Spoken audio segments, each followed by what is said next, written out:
Buongiorno, Southern Hang Familia. It's Neil Wilding, fresh off a family trip to Italy, joined by my good friends Brian Redmond, Craig Cotton, Sherman Brown. For the next 45 minutes, I figured I'd just, brag on how great my vacation was in Italy. We're going to talk planes, trains, and automobiles. Those aren't pillows. No, we're not going to talk more 80s movies with John Candy and Steve Martin. This week, we're going to talk travel. We're going to take a stroll through my 2 weeks in Italy, which included a destination wedding for my brother. Congrats, Nate and Danielle. Ladies, sorry if we lost you last week with all the grass cutting talk, but I figure this one might be right up your alley. We're going to also talk typical Italian tour spots like the Duomo, the Colosseum, Sistine Chapel. And then we'll also talk some of this out of this world, not at all typical Italian locales, places I went to like Sorento and the Amalfi Coast and the gorgeous views that came with it. And it's not easy to get over there either. We're talking 8 to 10 hour flights, depending on the jet stream. So I figured we'd also talk a little airplane travel etiquette. Fellas, y'all ready to get started? How have y'all been? Been good. Let's go, buddy. Let's go. Been good. Welcome back to the States. Yeah, man, I was gone 2 weeks. It was quite the trip. Have any of you all ever been on a 10-hour flight? Went to Spain once. That was a long flight. Eight for me. Yeah, 8. I'm thinking I did Peru, and then also the places you went to in Italy. I went to 2 of those, so I'm eager to hear. But that was 15 years ago, so I've forgotten half of it. So we'll see. Did Hawaii? If you cross over 5, I think if you cross over like 5 hours, you're suddenly getting into like, man, it's a different level of travel. So before we get into Italy, let's talk airplane travel etiquette. Any thoughts on like when you get on an airplane? Like thoughts on like how do you battle for who gets the armrest, or how far are you allowed to lean back, especially on a long flight? Thoughts, fella? Redmond, you're already chuckling. Tell me thoughts. Well, the first thing I think about with airline travel is not getting on the flight; it's getting off the flight.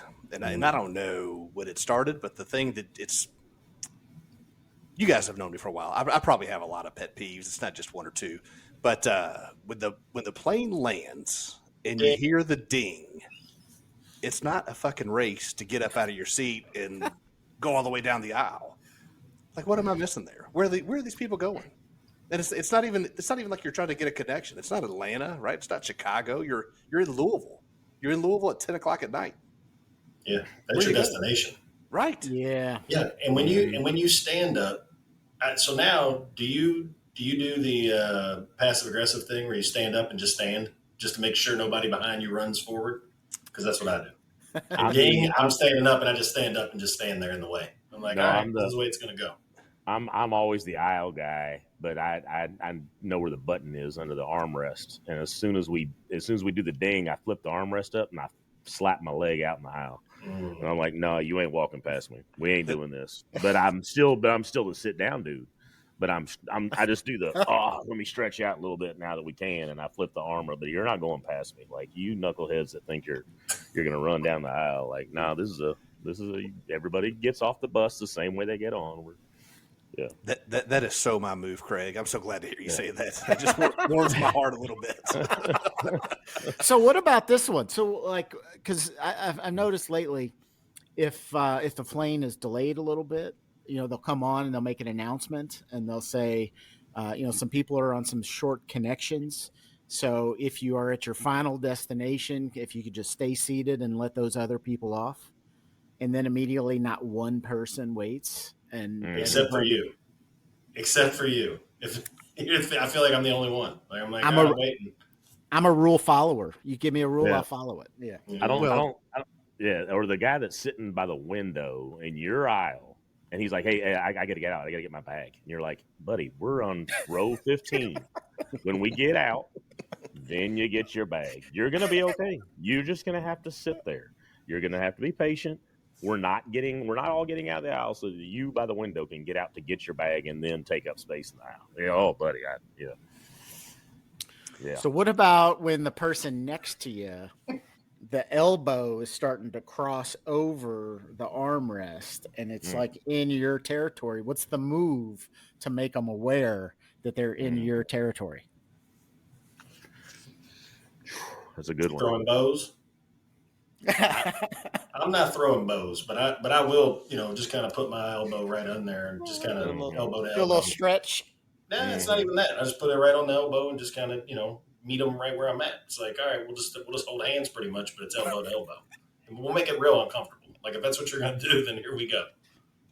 I like to act like I'm going to sleep, and then I just put my head on their shoulder. Do you couple that with putting your feet over in the other aisle, similar to out in the aisle for the end? As everybody's getting off, you just go all in, just lean over. It is not easy pulling double duty, Sherman, but sometimes you got to take one for the team. Hey, and speaking of feet, I don't want to see yours on a flight. Wear some closed-toed shoes. Don't be coming up on a flight a grown-ass old man with crunchy toes wearing flip-flops. Put your shoes. Wear closed-toed shoes. Like, I know that the world is not what it used to be where people went on a flight and you wore, a suit and tie and all that kind of stuff. But let's have a little bit. Let's wear some closed-toed shoes. Let's, let's dress it. We're not showing up on the plane in pajamas. Come on now. Cotton, I don't want, It's been a while, but I saw somebody clipping their toenails on a flight. Oh, that'd be foul. And I mean, to me, it was and they weren't next to me. This was like an aisle up or a row up in the other aisle. Mm-hmm. Oh, it was. I just threw up in my mouth a little bit. Sure, that's close. That's close enough to catch shrapnel, though. I mean, just an aisle away, you might get hit with a little flyer. It was bad. It was bad. What about the? This is one, and since you referenced for the ladies, I will say, ladies, if your hair is in a ponytail or anything you got going on, it stays on your side in your seat, not going behind you. It does not. I don't care where your ponytail is. If you're leaning back, you don't throw it over your seat so that the person behind you is dealing with it, or you can't even see their. If you got a screen on there, just keep that in your seat. I'm with you, Sherm. I feel like if they throw it over the seat, it becomes our ponytail. Mm. Yeah, subject to cut. I got to be able to see my screen. I never had that one. I did have that to me. I just tapped on that one. I just tapped and said, "Hey, you got it. This ain't happening." It was. I did have the flight where I sit down and it's a pilot. He's a pilot and he's in the middle seat and he's already like as soon as I sit down. I mean I'm taking both. I'm taking both armrests. Like I as soon as I sit down, I go, dang, this boy's aggressive. Like minute one, and so the whole time I'm like, it's a short flight. I'm like, I don't feel like getting into all this. So I've got the right cheek. I'm hanging over, and and I'm not really arguing. And then, but as soon as we land, he's like, I got to get up, and I'm like, buddy, you of all the people live on planes. You should know that we're not going. There's nowhere to go. Everybody else in front of us is stood up. There's nowhere to go. But I gotta get out. So the whole time I'm just doing the look of disdain. Like, come on, dog. Like, how bad? How pitiful are you? Yeah. Oh, I'm giving everything. I'm making sure he sees my eyes when I look at him. Like, you're a grown ass man and in the business and don't have a clue. Like, this is pitiful. So. Yeah, that was a bad one, and I probably fly too much. So. What about I was kind of wondering this on a long flight because I think on short flights when people are going to lean the chair back into me, I'm like, come on, it's a 45-minute flight, we're going to be fine here. But when they start to lean in a little bit, but long flights, you're going to have some forgiveness there. I think you gotta, right? Yeah. Or you got to have that conversation real early. Yeah, right. You just don't want to be the guy you don't want to be the guy at the very last seat where you ain't got no room to go back, and now the guys you're massaging the dude's temples in front of you. If everybody just keeps leaning back, you eventually get where you're good, and it's the last guy that gets screwed. So yeah. Well, I haven't Like, done a real long one though in a little while. Mine are all hour, 2 hour, And I'm getting Go ahead. and I'm getting a little bougie too. Sorry, fellas. I fly so much for work that my points are now pretty good, and my status is elevated. So I'm like 3 or better always getting on the flight. And usually here lately I've been getting bumped up. So my grumpy old manness is getting worse. Where I'm like, oh motherfucker, all I'm gonna get is the peanuts today. Like, come on, I don't want that Bischoff cookie. I want some good stuff. I like my drink in a glass. And before we take off. Yeah. Where's my offer for a little, midday beverage? Yeah.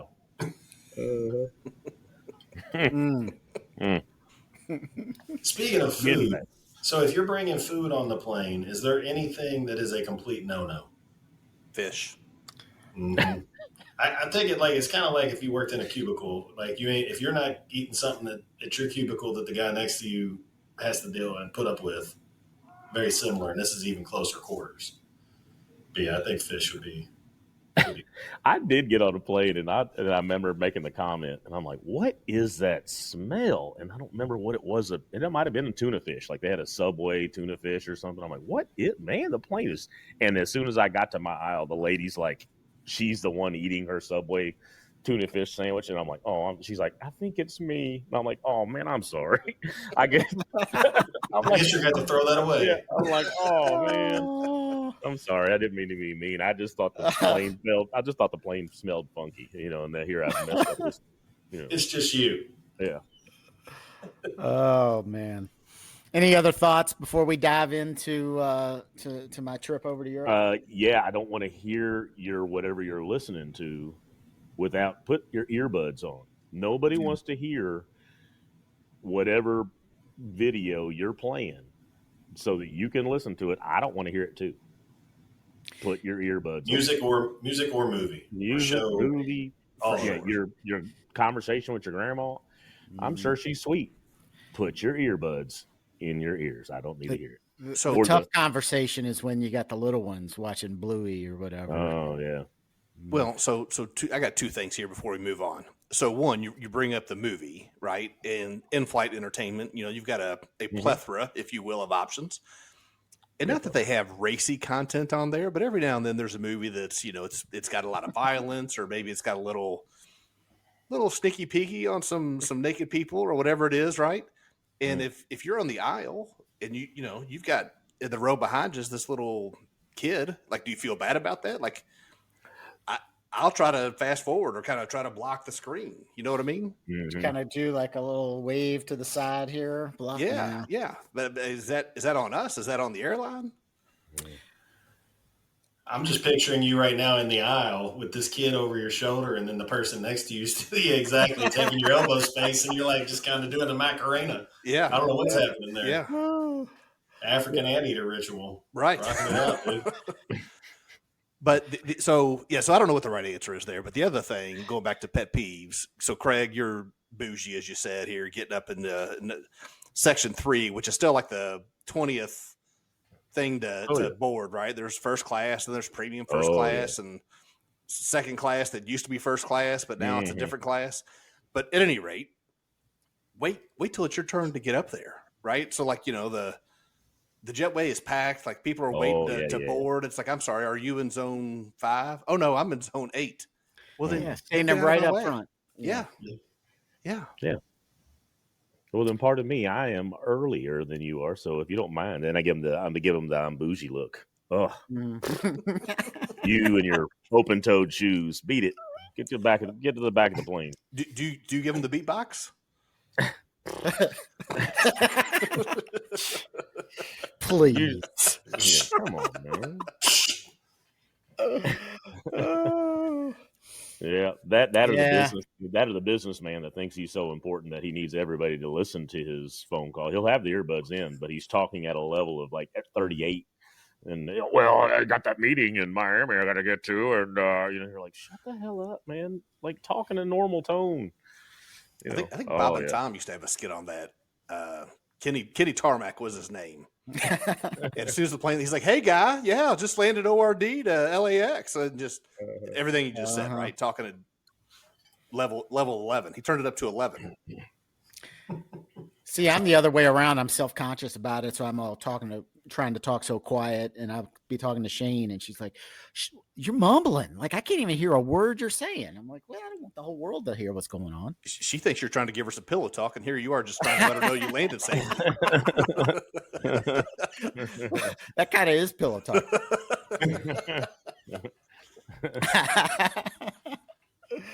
All right. Did you say LAX? I did, baby. I did. Twice. You get 26 years in. That's what you get. That's right. All right.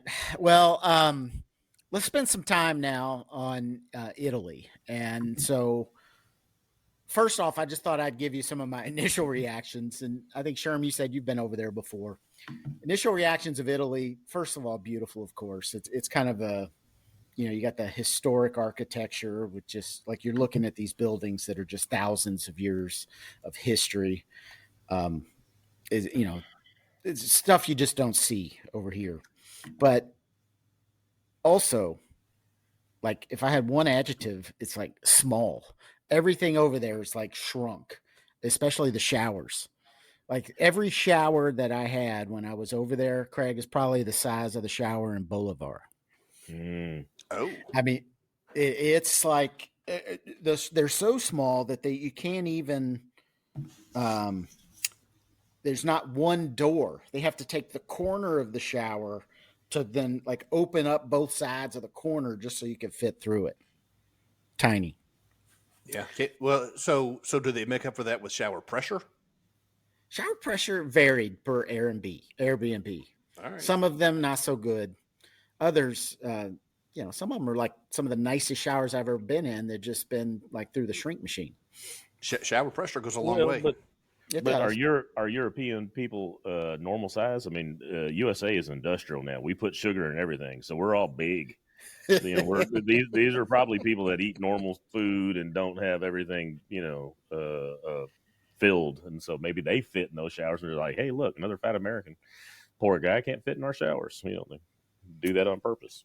I feel like all the rooms were like that, Neil. Like not just the bathroom, not just the shower, but everything was just smaller and more compact. And like even if you're in a queen bed, you when you get out of bed, it's like you're struggling because the wall is right there no matter where you get out. Like there's not a lot of space. Well, and in planning the trip, we ended up choosing Airbnbs in each city because we could all stay in the same place. If we were going to stay in hotels with 5 of us traveling, we were going to have to book 3 hotel rooms because all the beds are tiny.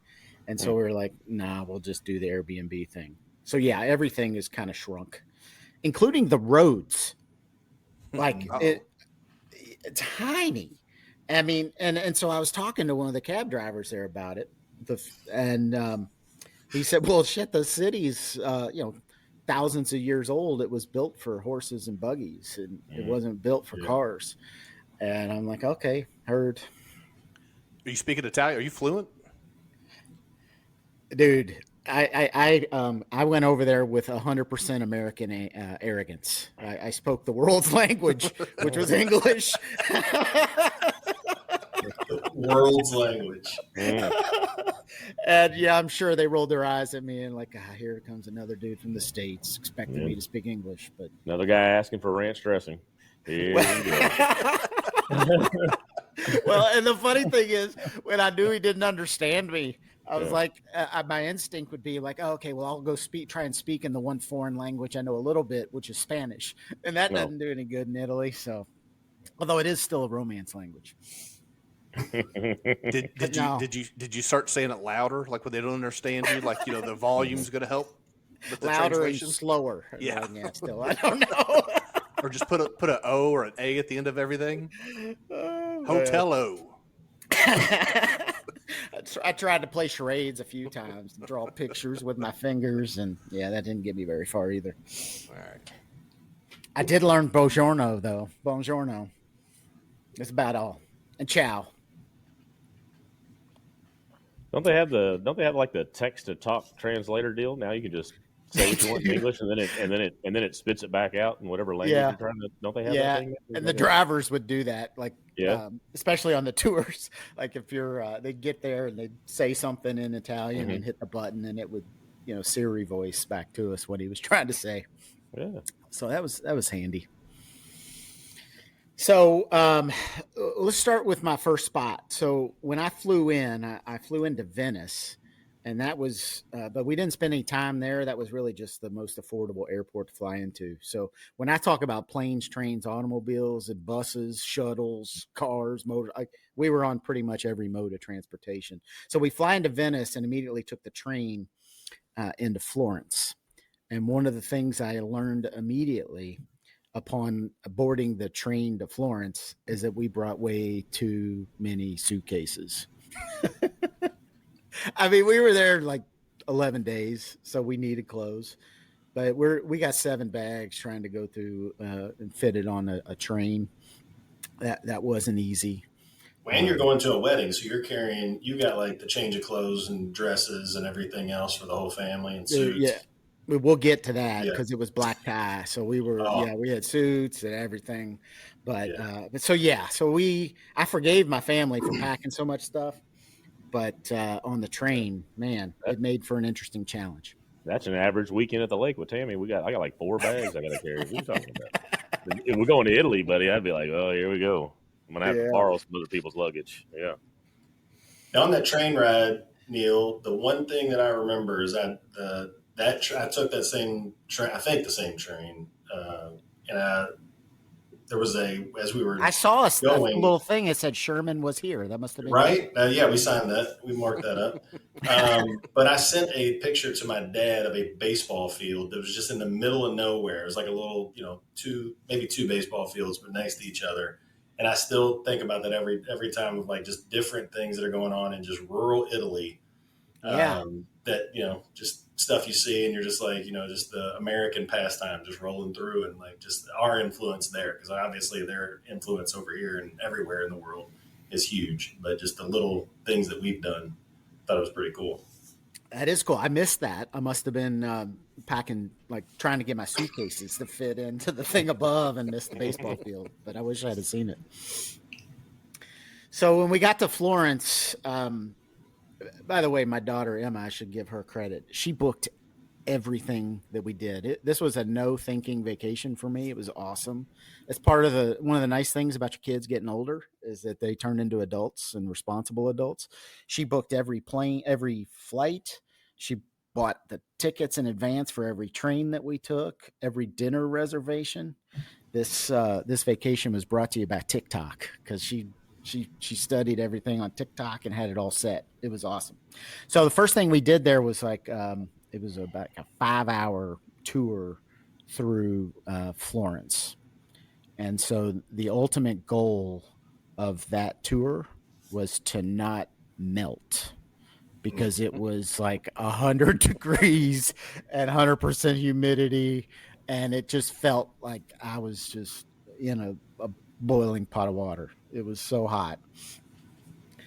But the first spot that we hit up was immediately like you could feel the history. We were at the, forgive my American butchering the Italian, the Galleria dell'Accademia, which that's where the Statue of David was.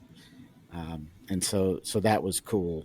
And getting to see that from all angles was cool. How does theirs compare to ours? We got one downtown here in Louisville, right? Ours here in Louisville.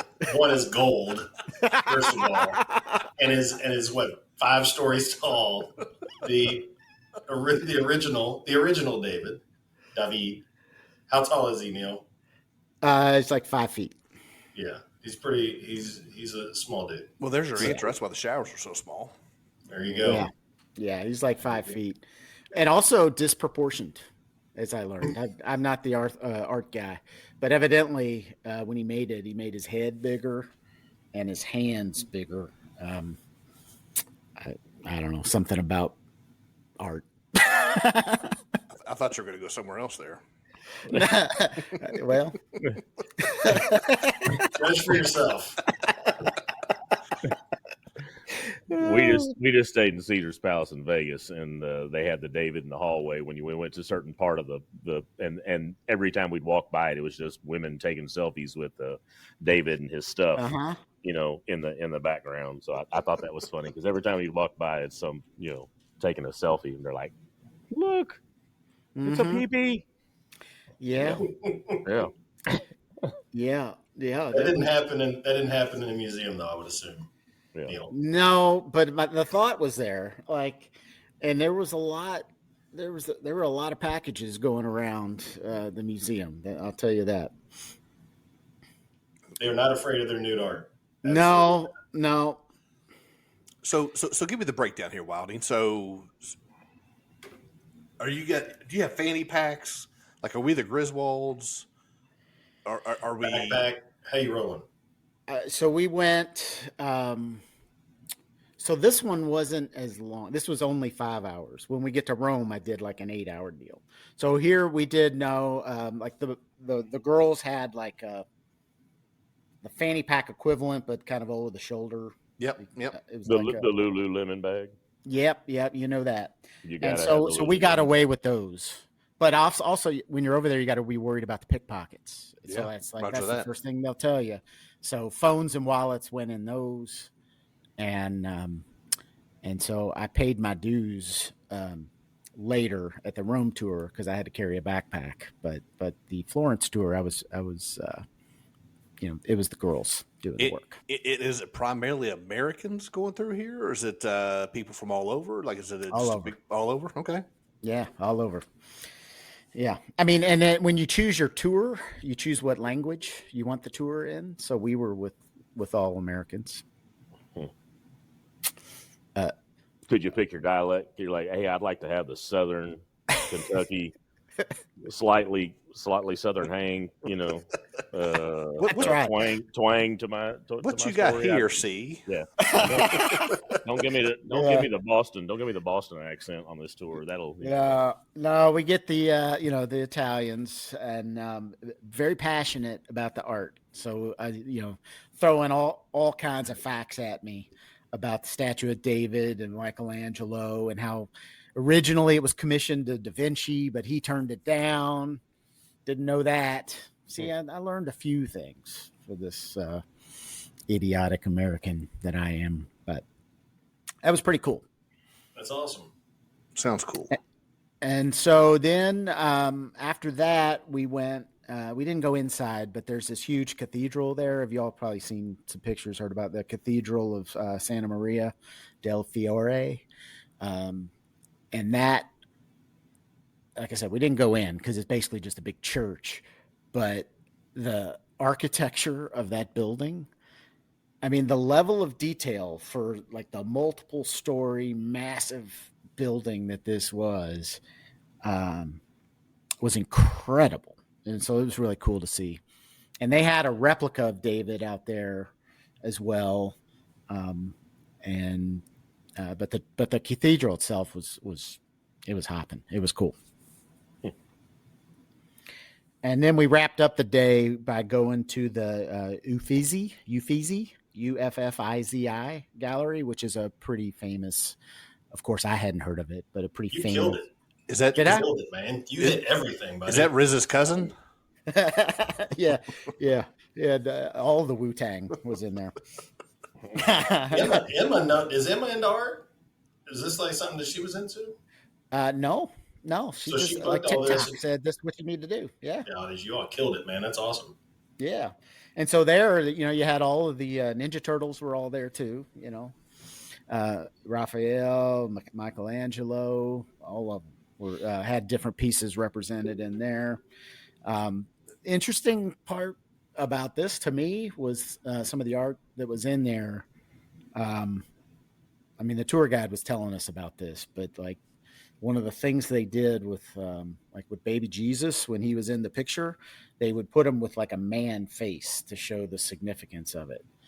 And Sherman's smiling at me, so he probably knows all these facts. I'm only laughing because I see Redmond wanting to say 6-pound baby Jesus. I knew where he was going with it. I knew exactly where he was going.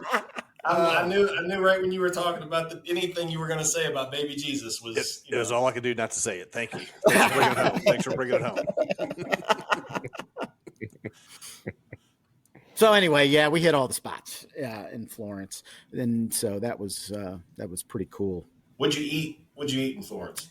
Florence, well, pretty much everywhere you go, it's pizza, it's pasta, seafood is kind of the trifecta there. Usually, each place has one good steak on the menu. And the first night we were there we had traveled, so we just wanted to get something to eat. So we got some good Italian, pizza. And then the next night we had a really nice sit down dinner and got like an Italian style steak. And it was over there, they price them by the kilo. Yeah. And I think our steak had, it was funny. Shane ordered it and it was more than a kilo. The thing was massive. But it was good. It was great. Great food, great wine, all the stuff. Could Go ahead. Oh, I was good. And you're a non-coffee drinker, right? Because that's what I love getting a drink. Yeah, I did not have coffee. No. I love drinking coffee. Sorry to disappoint. Yeah. So, but you got some vino in you. You got some decent red wine. Yeah, I mean, I enjoy wine. I don't know wine, so I just kind of said, I'll take whatever you're serving. Whatever they plop down on the table, you're drinking. But on the Italian wines, mostly over there, especially when you get in Tuscany, it's red wine is what they're known for. So you offend them by ordering.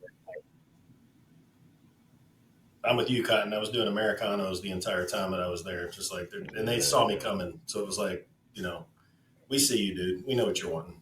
Like, they didn't ask. They're just like, this is what you're getting. And I was good with it. They had me pegged, and there's a reason for it. That was right. Yes, correct. So then we head off to the wedding, which that's why we were there. So my brother. So my dad remarried, and I have a brother and sister that are a lot younger than me. They're in their early 30s. And so this was a destination wedding for him. And so we took a shuttle from Florence into the rural, can't even say that word, rural countryside of Tuscany. And oh my, the countryside was this was just gorgeous. I mean, the place that we stayed was out in the middle of nowhere. And then you pull onto this campus and it is, it's just some of the most beautiful scenery you've ever seen. The wedding itself was like 60 people that they brought in, and we were all in these private villas, all within like a mile or two on this campus where the wedding was. And they had a nice, a welcome dinner and wine tasting. And it was all on kind of this campus here that was just incredible. And again, you're driving for miles and miles of nothing. And then you kind of pull into this and it's just like, oh my God, I can't believe this is sitting out here in the middle of nowhere. Breathtaking. As you're going through the countryside, can you, did everybody just take it in and appreciate it? Or is this, are we just got our phones out the whole time taking pictures or? It's crazy. At first, that's what I was telling the whole family. I'm like, listen, let's enjoy this and take it in. And we do, but you almost get numb to it because it's like every piece of it is just stuff you don't see. But it does kind of become, it's just, okay, there's another gorgeous rolling hill. Yeah. These people also live in paradise. Yeah, I know, but completely different than Florence, right? Florence used to be one of the biggest cities in the world, and now it's not, but it used to be. And then you go out here, and it's just it's crazy. But I mean, again, props to Nate and Danielle. I mean, they pulled off an absolutely fairy tale wedding, and they were awesome entertainers. I just got to talk about it. So I was at this campus we were at this villa area for 3 days, and I'm starting to wonder, where the heck are they getting married? And then finally, the day of the wedding, they said, well, just walk out. It's going to be right out there. And they're pointing, and I'm looking over this patio, and it had a nice, a concrete railing. And I thought that was just the end of the facility. in the end of the property. So I walk up and then I realize, oh no, this is like a ledge overlooking this garden that is like 50 feet down. And so you're like in the distance of the rolling hills of Italy and the Tuscany, but then down in this garden are these, probably 15-foot hedges, and it almost looked like a video game. They were so architect, and it was just amazing. Just like the view. And so that view that I was looking out into was actually where the wedding party entered. So like ultimately, like when they start playing and the bride walked in, like she's standing up there from that view and walks down these marble steps all the way down into this garden. I'm not even doing it justice. And so what I figured we'd do is send some pictures out to our social media. So, listeners, make sure you're following our social media. Hit them with the handles, Sherman. Social Hang Pod. So just sit us up. It's everywhere. Any of the socials, wherever you're at, we're at. So I'll put some pictures because I'm not doing it justice because it is. I can't believe how picturesque this was. Did the wedding coordinator bring in the sod father in anticipation of getting this garden in immaculate shape? Or I think they listened to our podcast the week before. Yeah, and they got some notes and had everything in line. Got so grass had enough iron in it. It was good. Yeah. Now I'm not sure if y'all have ever had this, but at night the snails would come out. And they would feast, and they'd be like, there was a whole talk of the wedding one night. The whole lawn was covered with like thousands of snails. It was crazy. Put them in whatever that sauce is and cook them up, buddy. Yeah, how about it? Absolutely. Let's a little delicatessen. Yes. Yeah. Yes. But anyway, it was a cool wedding. You're not into the escargot? All I'm doing is moving the word from the freaks come out at night to snails come out at night in my head. So I've got a whole different song. Snails come out at night. Snails come out at night. Mm-hmm. Yeah, I've got that. That's all in my dumb brain. That's where I went to. So I'm sitting back here like, no. You can. That's what. Yeah. Hey, yeah. Southern Hang wouldn't be what it is without it. So that was 3 days, and I just you think you just can't top it, but then we did 2 days in Rome, which I felt like it was more like homework. I felt like we had to do it. And again, the mission of that was don't melt, because it was even hotter. And Rome's like 5 million people, and I feel like another 5 million tourists. The city, I've never been to a city so packed, and I spent plenty of time in New York City. This was just like everybody right on top of each other. But it was cool because we got to see the Sistine Chapel, and that was you talk about walking into a building of history. That was pretty cool. They make you dress accordingly. So like I had to wear I could wear shorts, but it had to go down over my knees. Oh. And then the ladies, if they were wearing sleeveless, they had to wear like a shawl or something to cover their shoulders. Mm. So that they were real, there are lots of rules on that, but then they just pack you in like sardines into this building. But it was cool nonetheless. Did you know this going in, or was there a little booth outside selling shorts, like with a little extra length to them? It was, again, props to Emma. She knew, and she had all the rules. Yep. And in fact, they, because it's 100 degrees. And so there were dudes there with pants on. And we're like, nah. I at least wore the shorts long enough. But other people had pants, and they changed into shorts after they left. Our girls brought like a little shawl that they just threw over their shoulders while they walked in. And it wasn't for the entire Vatican. It was just for the Sistine Chapel, where they have those rules. But again, it's cool to be in that building, knowing everything that went down there. I think it's fun just to be there. It's like, you're walking in just the courtyard area right when you walk in, and everything just kind of opens up. You're in one of the, it's a country, right? I think it's like Vatican is its own country. Yeah. The government. So with a population of like 1,000 people or something, 800 people. It's like, it's Yeah, crazy. it's very few, and then mostly men. And they even said there's no hospital in there, so there's never been a baby born in Vatican, in that country. So It's like Disney, where there's no death ever happens at Disney World. right. Like they get them out. Yeah, Nobody's ever died here. It's the happiest place on earth. yeah. Crazy. So that was cool. And then after that, we did the forum, which for me, I don't know. The forum was kind of, I don't know if I was getting to the point in the day, because the Rome tour was 8 freaking hours and I'm carrying a backpack and, and the heat was starting to get to me. And that was just kind of ruins. And I mean, I probably should have appreciated it more than I did. But after the forum, we hit the Coliseum, and that's badass. And of course, we had to do the obligatory, what do you think you got to say when you walk into the Coliseum? Are you not entertained? Yes, Did you front kick anybody when you did it? Did you front kick anybody 300 style and just like? I was thinking like the thumbs up, thumbs down, right? Like let them live. That's where I thought you were. Yeah. Could have went a lot of ways, man. Could have went a lot of ways. So, but the Coliseum's cool. You walk in there, and it's like being a big sports fan. Like, is that just as packed too? Is that? Well, it's so big that it's spread out a little bit more. But I mean, there's a ton of people there for sure.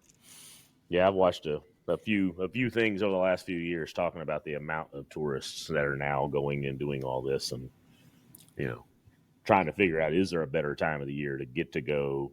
And do they say that, like, you shouldn't come, I don't know, off season? Well, I'll tell you, we probably had the absolute worst time because it was so hot, but also it was Jubilee. Like, y'all Catholics, y'all know Jubilee.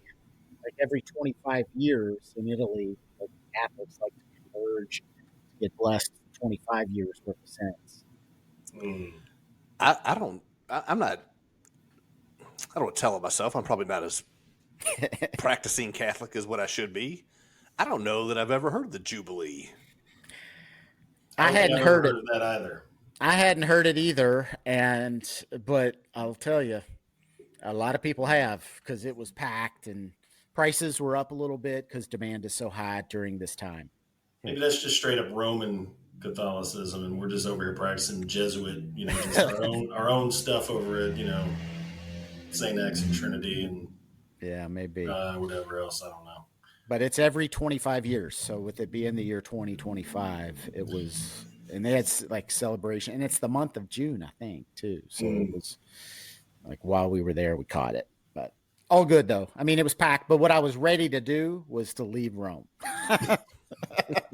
Although, speaking of food, we did hit the original restaurant that created fettuccine Alfredo, which so that was pretty cool. So I had some OG Olive Garden. They have Olive Gardens over there too. We did, and breadsticks unlimited.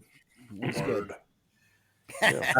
I feel like the Coliseum. The one thing that I remember thinking about that, and memory is 15 years old, so I don't know, but I feel like you're in like what you feel like, it's just kind of the city, and then you walk 2 blocks, and then boom, you just like literally walk right into the Coliseum. Just like you're it's in the middle of the city. It's not.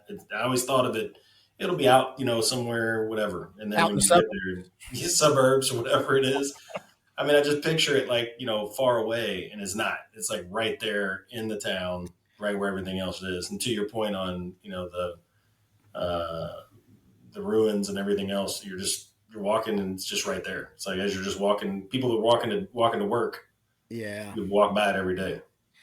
Yeah, they said in this day 55,000 people, which when you think about that amount of people, it thousands of years ago, it's crazy. I missed something. What are we saying? 55,000 people walk to work every day? What are we saying? 55,000 people capacity at the Coliseum in its heyday. It's legit. It's that big. Gotcha. Like it is not your, high school football stadium. It's big. That ain't counting the Lions and that's all under the floor. They kept those guys under the floor. Mm-hmm. Also on the floor, like in that arena, they got a bunch of sand. Like that's kind of how they did it. And Latin and Spanish word for sand. You may know it. Arena. No. Arena, which is where we get the term arena. How about that? I learned a few things while I was over there. Did not know that. Is that the whole tamale? Whole enchilada? Whole enchilada? Well, let's not fact check that episode.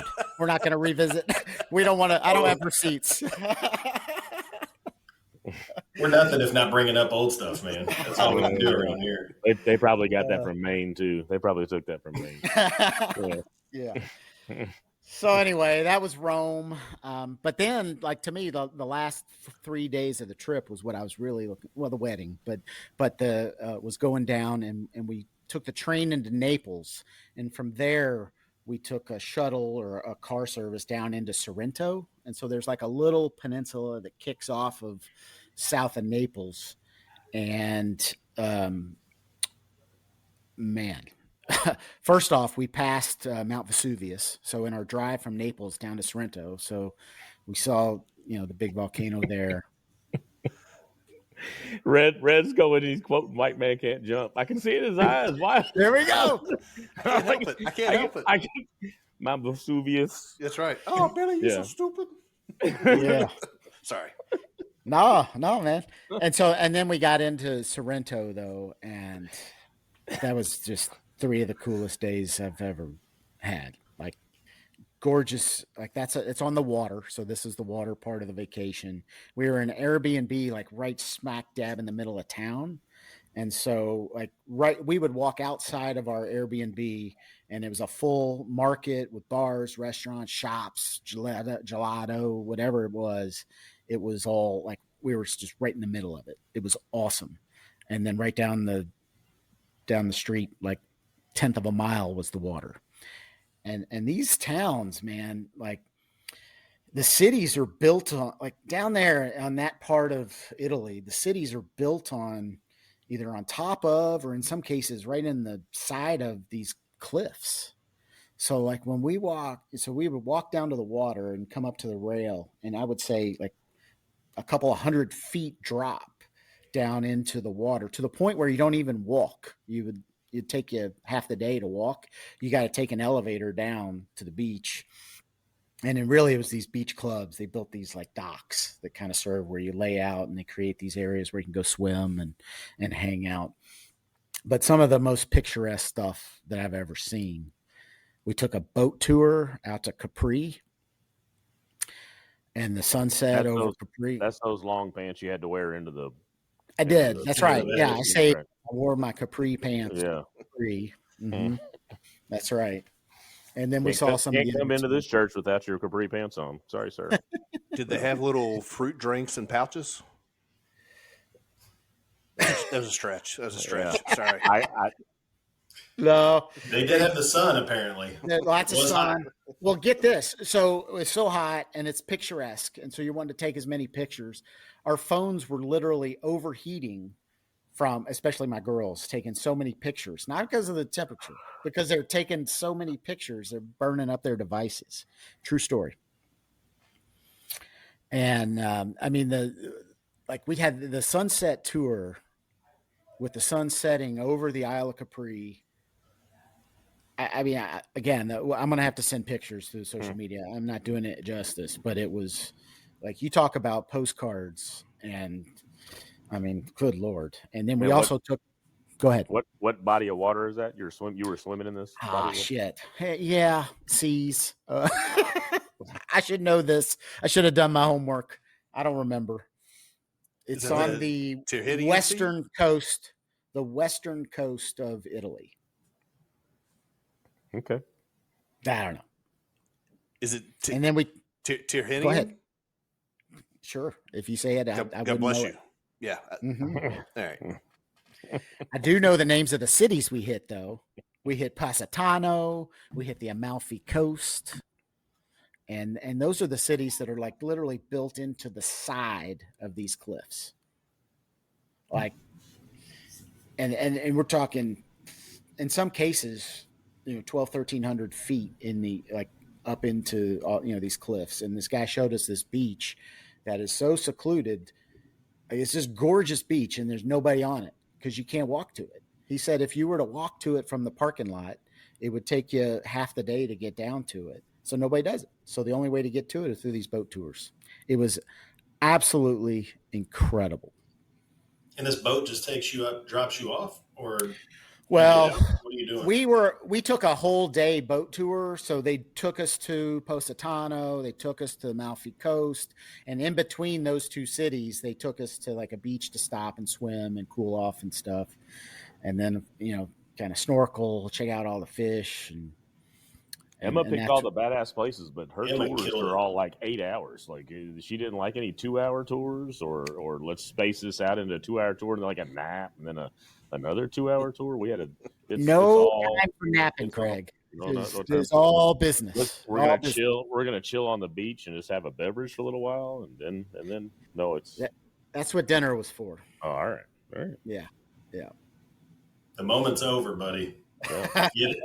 Get to getting. You got your picture. Go. That's why we got on to the next one. That's why we got phones burning up. Yeah.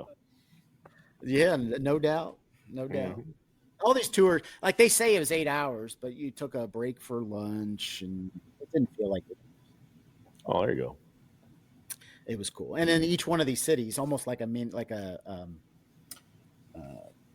you go into the city for an hour and then you go hit the next one. You go into that city for an hour, go swimming, all that stuff. So time actually went pretty fast. No, it sounds incredible. All of it sounds incredible. It does. For sure. Mm-hmm. That was my trip, fellas. So I appreciate you letting me, kind of brag about my vacation. Hell yeah. It sounds like you're bragging on Emma because, it sounds like she just destroyed this thing, just killed it. It's amazing. I will tell you, I should. She was awesome. But also, like, the whole experience was the most fun thing we've ever done as a family. Part of having your kids being older, we got to go over there. It was like hanging with, even just the prep for it too, and everybody getting ready for it and picking out the outfits we were going to do, and Emma talking about the schedule we were going to hit, and then actually getting over there. I was worried that everybody was so excited that it would be a letdown, and it was not at all. It was absolutely incredible. Lived up to all expectations and then some. That's awesome. Yeah. Awesome. Well, I feel like I've been. Are you going to toss some Italian new music into the podcast, playlist? Are you coming back with, Il Nantino, some band that you found over there, and we're gonna get turned on to? No, in fact, my son and actually, it might have been Isabel and Lance. I can't remember. They kept noting the popularity of Ed Sheeran over in Italy. Like everywhere we went, he's playing same old Shape of You, whatever song he's got. So anyway, no, mostly pop was playing over there. So I'm picturing Ed Sheeran in every bar. Literally Ed Sheeran as you're rolling into each city, as you move around, you're following his tour. Like, you just happen to roll in. Yeah. Maybe that's what it was. Of all the gin joints. Yeah. Well, fellas, that was a fun little walk through my vacation. I'm not sure if you all have any other parting shots before we get out of here, but this has been quite memorable for me. Tammy and I just got back from the Rough Riviera. Is that counts, right? That's about the same thing. Very similar. Sometimes that's a different country. Yeah. Your bathrooms were probably the same size. Bolivar's bathroom is very comfortable. Thank you. That is a very, very livable space. We'll have to go through the story of me trying to pull that camper out of the campsite this morning. I was worked up for 2 days. The Bolivar is too big for the campsites I'm picking sometimes. So he's nice. Don't eat the snails at the Rough Riviera, though. No, there's no snails. Oh, no, you don't want to. If you catch any snails, don't eat those. No. All right, gang. All right, fellas, it's time to wrap. Welcome back to the States, buddy. We're glad to have you back. Ciao, baby. Next time.